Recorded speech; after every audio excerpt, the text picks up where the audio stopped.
నమస్తే, welcome to Aadya media. నేను మీ స్వర్ణ. ప్రస్తుతం మనతో పాటు ఉన్నారు సీనియర్ జర్నలిస్ట్, సినీ పరిశోధకులు ఇమ్మంది రామారావు గారు.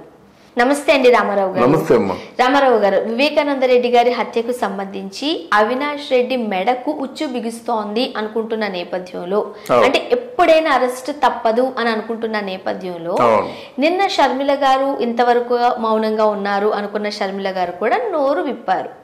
ఆస్తి కోసం జరిగిన హత్య కాదు ఇది అంటే ఒక హింట్ ఇచ్చినట్టుగా ఇచ్చారు.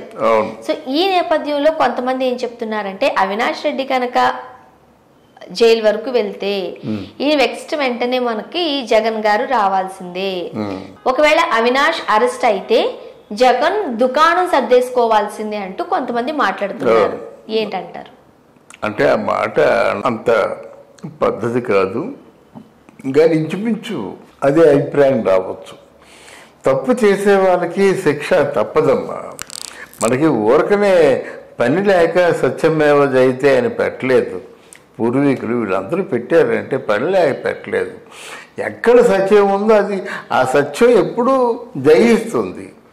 లేకపోతే నిన్న సాయంత్రం ఆ షర్మిలమ్మ వచ్చి మొత్తం అంత స్పష్టంగా చెప్పడం ఏంటి, మా బాబాయ్ చాలా సిన్సియర్, మా బాబాయ్ చాలా సేవ చేసేవాడు, బస్సు అంటే బస్సు, సెకండ్ క్లాస్ అంటే సెకండ్ క్లాసు, థర్డ్ క్లాస్ అంటే థర్డ్ క్లాసు వెళ్ళి ఆఫీసర్లను కలుసుకొని వాళ్ళ తాలూకు పనులు దగ్గరుండి చూసేవాడు.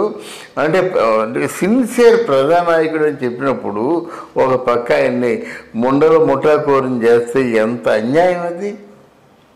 కూతురు అనేవాళ్ళు లేదా కొడుకు అనేవాడు ఎవరైనా ఆ క్యారెక్టర్నేమో ఎలివేట్ చేసేలా మాట్లాడాలి. కానీ ఓ పక్క మేము మా బాబాయ్ అంటారు, ఒక పక్కేమో ఆ క్యారెక్టర్ అసాసినేషన్ చేస్తే అది ఎక్కడ న్యాయం? అది చాలా చక్కగా మాట్లాడింది షర్మిల వరకును. ఇప్పుడు నెక్స్ట్ ఏమిటంటే అవినాష్ రెడ్డి తాలూకు అరెస్టు ఇంకా 5 అయిపోయిన తర్వాత మరి లేకపోయినట్టయితే రేపు ఎల్లుండి ఆవలెల్లుండి పెద్ద కార్యక్రమాలు ఉండవు. రేపు ఉంటే ఉండొచ్చు కాక, లేకపోయినట్టయితే రేపు ఎల్లుండి ఆదివారం కార్యక్రమాలు ఉండవు. మళ్ళీ సోమవారమే వస్తుందన్నమాట. సోమవారం అంటే మనకి ఎంత ఆల్మోస్ట్ నెలాఖరు అయిపోతుంది. వీరు సమాధానం చెప్పుకోవాలి.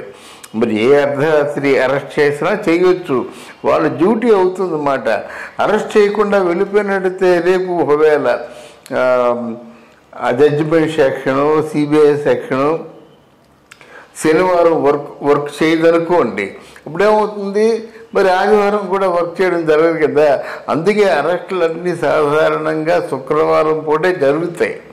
ఆ శుక్రవారం దాటిపోతే 2 రోజులు వాళ్ళకి రిలాక్స్ అయిపోతారన్నమాట.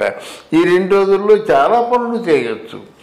అందువల్ల ఇక్కడ ఒకవేళ అవినాష్ రెడ్డి అంటే అరెస్టు తప్పించుకోవడానికి ఎటువంటి ఛాన్సు లేదమ్మా. అవినాష్ రెడ్డి అరెస్ట్ అయి తీరవలసిందే. ఆయన శక్తి వంచన లేకుండా ఎన్నో అబద్ధాలు ఆడాడు. ఆ చిన్నాన్నేమో ఇలా ముండల ముఠాకోరు అక్కడ ఇక్కడ అని చెప్పి ఏదో రకంగా పూర్తిగా ఆయన తాలూకు ప్రతిష్ట దిగజారిపోయేలా మాట్లాడాడు. ఇన్ని మాట్లాడినప్పుడు కూడా నిజమే కదా. ఆయన గురించి చెడ్డగా చెప్పేవాళ్ళు ఎవరు లేరు. వీళ్ళు అది క్రియేట్ చేసి పలికించుకున్న పలుకులే తప్ప ఎవరు చెడ్డగా చెప్పారు చెప్పండి? చెడ్డగా చెప్పినట్టయితే మరి షర్మిల గారు ఎందుకు చెప్తారు, సాక్ష్యం ఇస్తారు? అంటే చెడ్డగా చెప్పడానికి నోరు రాకే అయ్యో చిన్నాన్నంత ప్రతిష్ట దిగజారిపోయే మాటలు మాట్లాడుతున్నారా, ఇది అన్యాయం, ఇది మన మంచిది కాదు అనిపించబట్టే కదా అతను చెప్పింది. ఇంకేముంది, ఇంకా కొత్తగా వచ్చి సాక్ష్యాలు చెప్పవలసిన అవసరం లేదు. అలాగే వాళ్ళ అమ్మ కూడా చెప్పింది, ఆయనతో మాకేం పనండి అని. చాలా మంచి మాట. ఏమమ్మా మీ అబ్బాయి గురించి ఏమంటావు? ఆయనతో మాకేం పని ఉంది, మాకేం పని అంటే అది ఇంకా పెద్ద మాట అన్నమాట.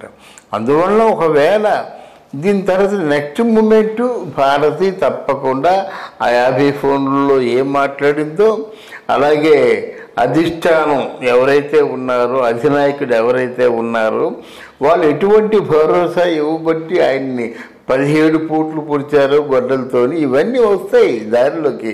ఎందుకు చేసావు, ఎందువల్ల ఇన్సూరెన్స్ ఇచ్చావు, ఆయన చంపేవలసిన అవసరం మీ అందరికీ ఏమొచ్చింది, 40 కోట్ల రూపాయలు ఎందుకు ప్రకటించారు అంటే ముందు డబ్బు అంటే ఒక 2 కోట్ల రూపాయలు వెజ్జేలిన వాళ్ళు ఎవరు? ఇవన్నీ మరి అధిష్టానంలో ఎవరైతే ఉంటారో పెద్ద మనిషిగా అతన్ని అడుగుతారన్నమాట. ఆయన సమాధానం చెప్పాలి. నాకు తెలియదంటే వీలు లేదు, డెఫినెట్గా సమాధానం చెప్పాలి. భారతిరెడ్డి గారు సమాధానం చెప్పాలి, వారి మామూలుగా వారి శ్రీవారు కూడా సమాధానాలు చెప్పవలసిన అవసరం ఉందమ్మా.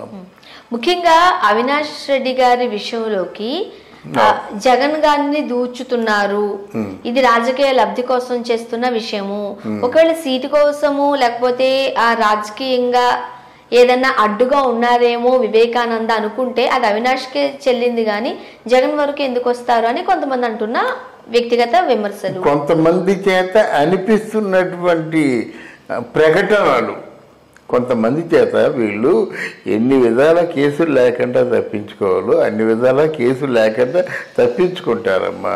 ఒకవేళ ఇంకా తెలుగుదేశం మీద బడేడ్చినట్టయితే వాళ్ళకే ప్లస్ పాయింట్ అవుతుంది. ఇప్పుడేమున్నారు, వాళ్ళకి చంపగానే హార్ట్ అటాక్ అన్నారు, చంపగానే నారాసుర రక్త చరిత్ర అన్నారు, చంపగానే ఇది చంద్రబాబు నాయుడు ప్లాన్ అన్నారు. ఏది నిలబడింది? అక్కడేమో కోడికత్త డ్రామా ఆడారు, అది చంద్రబాబు నాయుడే చేయించాడని చెప్పాడు. ఆయన ఓపెన్గా చెప్పేస్తున్నాడు, కేవలం జగన్ చీఫ్ మినిస్టర్ చేయడం కోసం ఈ ప్రయత్నం చేశాను, పొడిచే ముందు అన్ని కలిశాను, పొడిచిన తర్వాత కూడా కలిశానని చెప్పాడు. ఇంతకంటే సాక్ష్యాలు ఆధారాలు ఏముంటాయమ్మా? పొడిచే ముందు కలిసా, పొడిచిన తర్వాత కలిసా, ఇది కప్పీలు లేదు కదా. ఇంక చంద్రబాబు నాయుడు ఎక్కడి నుంచి చంద్రబాబు నాయుడు మీద నింద వేస్తారు వీళ్ళు. పైగా ఎక్కడ మీటింగ్ పెడితే అక్కడ రాళ్ల వర్షం కురిపిస్తున్నారు, అలాగే లాఠీలతో కొట్టిస్తున్నారు, ప్రజల్ని చాలా హింసలు పెట్టేస్తున్నారు, ప్రజలు భయభ్రాంతులు అయిపోయి అమ్మో ఈ ముండకూడదు ఉండకూడదు అనేటువంటి మాటలు కూడా మాట్లాడుతున్నారు. బాబాయ్ ఇది ఇలా ప్రాణాలు తీసేస్తే ఎలాగా, ఇలా దెబ్బలు పడితే ఎలాగా, తలకాయలు బద్దలు కొట్టేయడమా అని ఆడవాళ్ళు తిట్టుకుంటున్నారు. అందువల్ల అంటే గెలుపు ఇంత ముందు కంటే ఏది నల్లేరు మీద నడకలా సాగిపోతుందన్నమాట. అంటే అందుకే ఇప్పుడు అవినాశరెడ్డి ఎప్పుడైతే వెళ్ళిపోయాడో ఆయన ఊరుకోడు. మిగతా తీగ కదిలిచ్చినట్టయితే డొంక అంతా కదులుతుంది అన్నట్టుగా అవినాశరెడ్డి ఊరుకోడు. ఇక రావాలి, ఎవరో రావాల్సిన వాళ్ళు రావాలి. వచ్చిన తర్వాత ఇంకేముంది, క్లోజ్. ఇంకా జంపింగ్ జలానీలు ఉంటారు కదా, వాళ్ళు ఏం చేస్తారంటే ఇంకా ఆయన ఒకవేళ పొరపాటున రిమాండ్లో పెట్టినట్టయితే మరి రిమాండ్లోకి వెళ్ళి బెయిల్ తీసుకుని వచ్చేలాగా ఇక్కడ చేరిపోతారన్నమాట.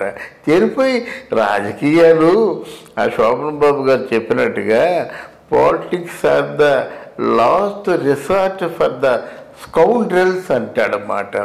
అంటే అందరినీ కాదు, పాలిటిక్స్ అంటే రాజకీయాలు అటువంటి మాట. అందువల్ల ఇక్కడే ఉండాలి, అమ్మ తోడు, అయ్య తోడు, గురువు గారి తోడు అయ్యే ఉండవు అమ్మా. వారి వ్యక్తిగతమైన లాభం ఉన్నట్టయితేనే ఉంటారు, లాభం లేకపోతే వాళ్ళు ఇది ఊరికనే ఖర్చు పెడతారా 50 కోట్లు కనుక 50 కోట్లు 100 కోట్లు ఖర్చు పెట్టినప్పుడు దానికి మనం వెనకేసుకునే పరిస్థితి రావాలి కదా. డెఫినెట్గా దానికోసం చూస్తారు కనుక ఇది ఏదైనా జరిగినట్టయితే వైఎస్ఆర్పి పార్టీ తాలూకు దుకాణం ఖాళీ అవుతుందని అనుకుంటున్నారు ప్రజలు. Thank you so much. Thank you అమ్మా, థ్యాంక్ యూ మచ్.